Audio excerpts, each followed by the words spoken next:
U-turn and surprises at G20 Delhi. A major shift in global dynamics, initially set in motion with the G20 summit in Delhi, appears to be gaining momentum. While the full implications may not be immediately apparent, it is certain that Turkey will not remain unaffected by these developments.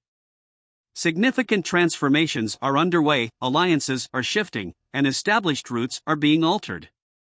The following lines will shed light on the potential consequences, leaving no doubt about Turkey's involvement.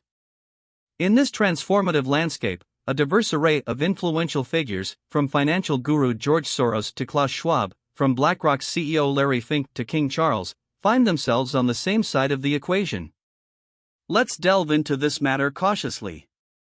Following the passing of Queen Elizabeth II of England, Prince Charles, the royal family's heir since the tender age of 4 when his mother was crowned in 1952, assumed the throne after a remarkable 7-decade interval. He bore the moniker Ekekral during his reign. The narrative continues with Prince Charles's engagement on the global stage, notably during his participation in the Davos Forum, where he addressed pressing issues of Earth's rapidly shifting course. Even as prince, he boldly voiced his concerns before the world media, emphasizing the urgent need for business leaders to champion a sustainable economic future. Years ago, Prince Charles articulated his vision of decarbonizing the global economy, making a symbolic statement by arriving at Davos in an electric vehicle. His message was clear: global warming, climate change, and the catastrophic loss of biodiversity are humanity's most significant threats, largely driven by our actions.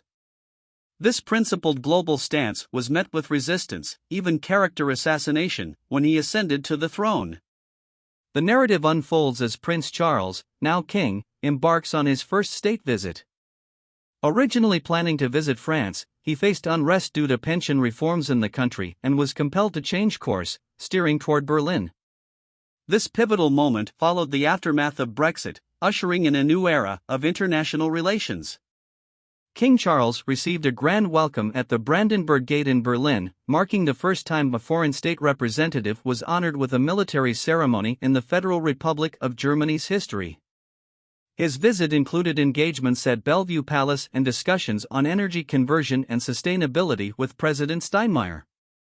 The choice of France and Germany for his initial state visits before his coronation signified a significant European gesture, as acknowledged by President Steinmeier. However, the decisions of the British deep state played a decisive role in shaping this itinerary, underscoring their approval of these actions. Brexit had severed Britain from Europe, a period of critical significance. During this time, figures like former Prime Minister Tony Blair, a staunch advocate for the European Union, worked tirelessly to change British public opinion regarding Brexit. His efforts were met with opposition from prominent Brexit advocate Boris Johnson and other critics who accused Blair of past missteps, including advocating for the euro and alleged misrepresentations related to the Iraq War.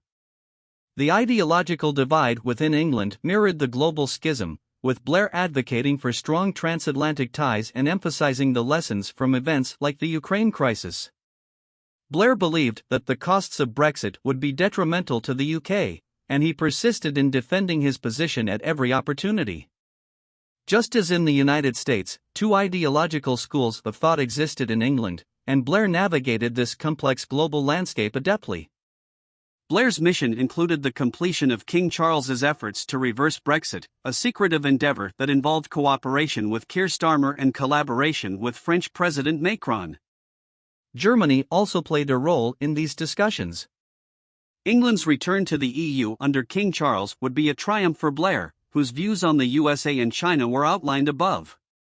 In this context, the Western world, led by the USA, found itself engaged in a strategic competition with China. Simultaneously, Western powers had aligned with India through clean and green energy initiatives. Remarkably, the Prime Minister of England, Rishi Sunak, had Indian origins, further highlighting the rapid realignment of global forces. The ongoing conflict between the two ideological schools, both within England and on the international stage, demonstrated that those aligning with the global school fared better in the evolving landscape. This shift in the global balance of power held implications for domestic politics, necessitating adaptation and transformation. President Erdogan and others had criticized the EU and Europe in the past, but if England were to return to the EU and Brexit were reversed, everyone would be impacted in various ways, requiring a re-evaluation of domestic policies. The world was undergoing a rapid transformation, and old paradigms were losing their relevance. The future held numerous surprises, and keen observation was imperative as the world changed dramatically.